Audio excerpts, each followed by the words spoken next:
برا بن عازب رضی اللہ عنہ بیان کرتے ہیں، میں نے رسول اللہ صلی اللہ علیہ وسلم کو فرماتے ہوئے سنا، اپنی آوازوں سے قرآن کو حسین بناؤ، کیونکہ اچھی آواز قرآن کے حسن میں اضافہ کرتی ہے۔ اس حدیث کو دارمی نے روایت کیا ہے۔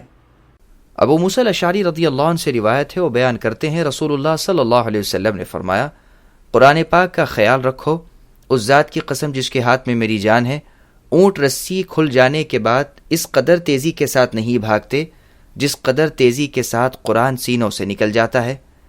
اس حدیث کو بخاری اور مسلم نے روایت کیا ہے۔ ابن مسعود رضی اللہ عنہ سے روایت ہے، وہ بیان کرتے ہیں رسول اللہ صلی اللہ علیہ وسلم نے فرمایا، کسی شخص کا یہ کہنا کہ میں فلاں فلاں آیت کو بھول گیا ہوں بہت ہی برا ہے، بلکہ وہ افسوس کے ساتھ کہے کہ اسے فلاں فلاں آیت بھلا دی گئی ہے۔ قرآن پاک کا مذاکرہ رکھو، اس لیے کہ اونٹ اتنی تیزی کے ساتھ رسی کھلنے کے بعد نہیں بھاگتے جس تیزی کے ساتھ قرآن پاک سینوں سے نکل جاتا ہے۔ اس حدیث کو بخاری اور مسلم نے روایت کیا ہے۔ ابن عمر رضی اللہ عنہما سے روایت ہے، وہ بیان کرتے ہیں نبی صلی اللہ علیہ وسلم نے فرمایا، قرآن پاک کے حافظ کی مثال اس شخص کی ہے جس نے اونٹوں کے گھٹنوں کو رسیوں سے باندھ رکھا ہے، اگر وہ ان کی نگرانی رکھے گا تو ان کو روکے رکھے گا، اور اگر انہیں چھوڑ دے گا تو وہ چلے جائیں گے۔ اس حدیث کو بخاری اور مسلم نے روایت کیا ہے۔ جندب ابن عبداللہ رضی اللہ عنہ بیان کرتے ہیں کہ رسول اللہ صلی اللہ علیہ وسلم نے فرمایا، تم قرآن مجید کو اس وقت تک پڑھتے رہو جب تک تمہاری طبیعت پڑھنے میں لگی رہے، اور جب پڑھنے سے طبیعت اکتا جائے اور گھبرا جائے تو کھڑے ہو جاؤ اور پڑھنا موقوف کر دو۔ اس حدیث کو بخاری اور مسلم نے روایت کیا ہے۔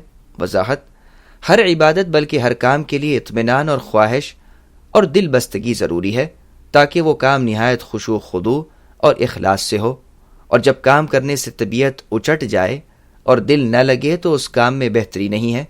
اسی طرح سے قرآن مجید کے پڑھنے میں بھی ہے کہ نہایت شوق اور اخلاص اور اطمینان اور رغبت سے پڑھنا چاہیے، اور جب پڑھتے پڑھتے طبیعت گھبرا جائے تو موقوف کر دینا چاہیے۔ یہی حال ہر عبادت کے لیے ہے۔ قتادہ رحمہ اللہ بیان کرتے ہیں کہ انس ابن مالک رضی اللہ عنہ سے دریافت کیا گیا، رسول اللہ صلی اللہ علیہ وسلم قرآن مجید کس طرح پڑھا کرتے تھے؟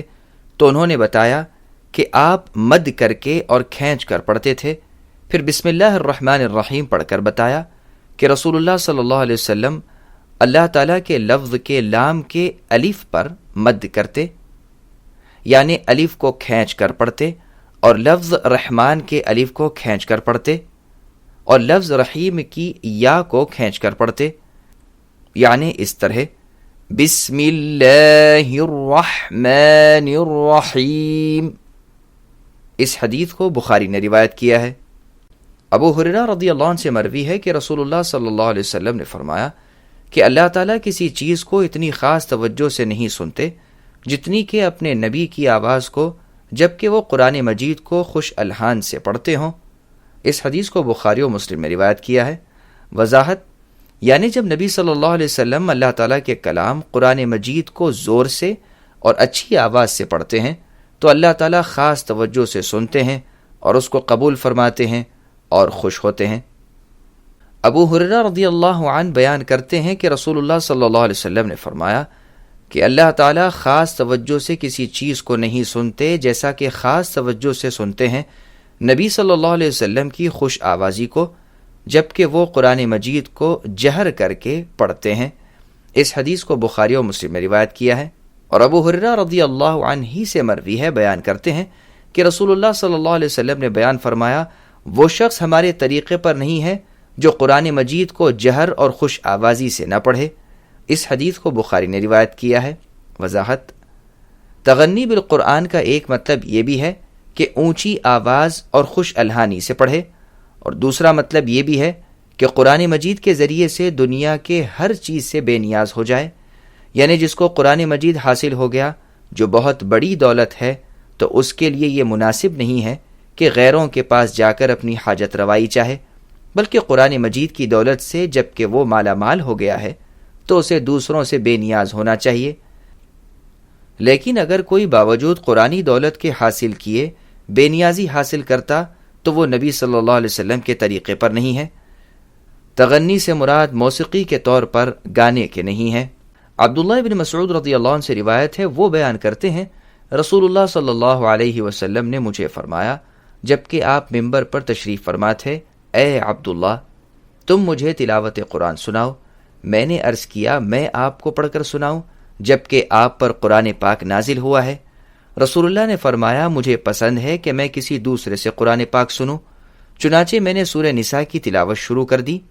جب میں اس آیت پر پہنچا فَكَيْفَ إِذَا جِئْنَا مِن كُلِّ أُمَّةٍ بِشَهِيدٍ وَجِئْنَا بِكَ عَلَى هَؤُلَاءِ شَهِيدًا، جس کا ترجمہ ہے اس وقت کیا حال ہوگا جب ہم ہر امت سے گواہ لائیں گے اور آپ کو اے نبی ہم ان پر بطور گواہ لائیں گے۔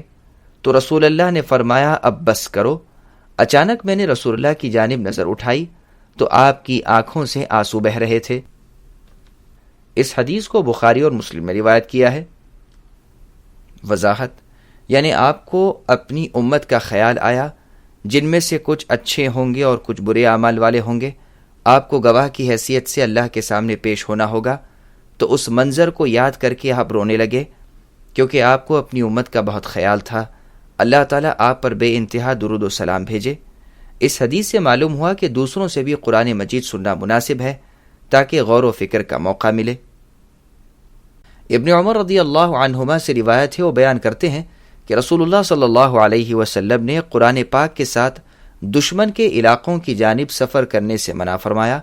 اس حدیث کو بخاری و مسلم میں روایت کیا، اور مسلم کی روایت میں ہے آپ نے فرمایا کہ قرآن پاک کے ساتھ سفر نہ کرو اس لیے کہ مجھے خطرہ ہے کہ کہیں یہ دشمن کے ہاتھ نہ لگ جائے اور وہ اسے ضائع کر دیں یا اس کی توہین کریں۔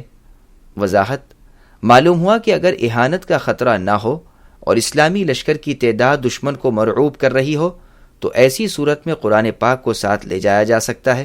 واللہ اعلم۔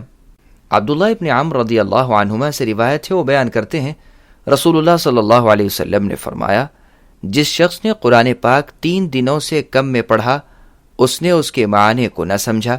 اس حدیث کو ترمذی، ابو داؤد اور دارمی نے روایت کیا ہے۔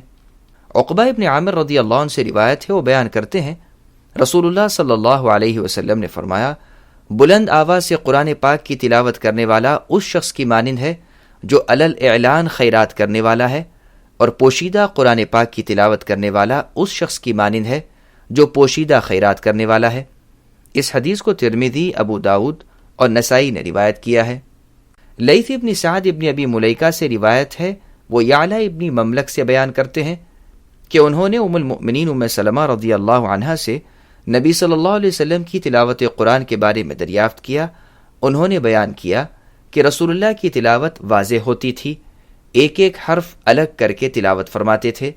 اس حدیث کو ترمذی، ابو داؤد اور نسائی نے روایت کیا ہے۔